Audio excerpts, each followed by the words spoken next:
Let's get into this week's Tour Confidential bonus topic. Bubba Watson. Is he underrated? Alan, this is a very interesting topic because considering his performance in the Hero World Challenge last week, you gotta wonder, the guy's got 2 green jackets, but he's never really talked about in the same breath as Jordan Spieth, Jason Day, Rory McIlroy. Should the big 3 become a big 4 and include Bubba? Let's not get ahead of ourselves. He just beat 17 guys on a tropical island, so I wouldn't read too much into that. Highly rated players, though, Alan. Yeah, no, for sure. Well, he's got a couple things working against him. One, he's 37 years old, so he doesn't have the youth the relative youth that those 3 players have. So they've been lumped together because they're sort of looked upon as the future of the game. All 3 of them, obviously, explosive players in their 20s. So Bubba's a little bit removed from them age-wise. And then something we talked about this morning, he's not all that likable, let's be honest. We saw it this week. He's yelling at his ball for having too much mud on it. He's volatile. He can rub people the wrong way. Those other 3 guys that we mentioned are all lovable. They're all guys you'd want to hang out with, all get good press. Bubba, not so much. So he's got a couple things working against him. Despite all that phenomenal talent, there's a reason he's not in that group.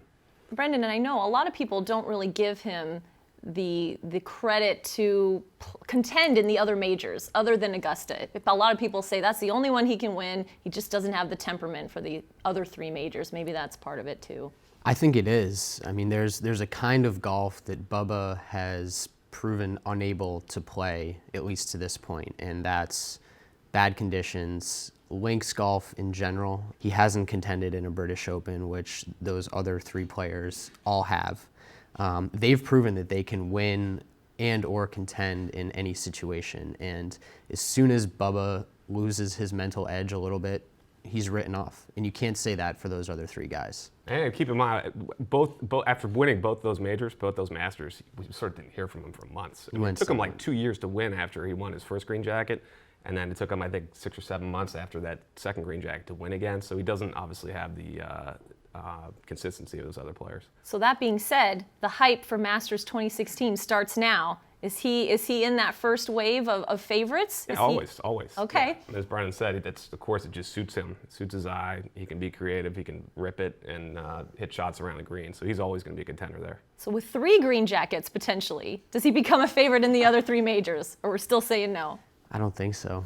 I don't see him contending at Oakmont. I mean, Baltusrol maybe.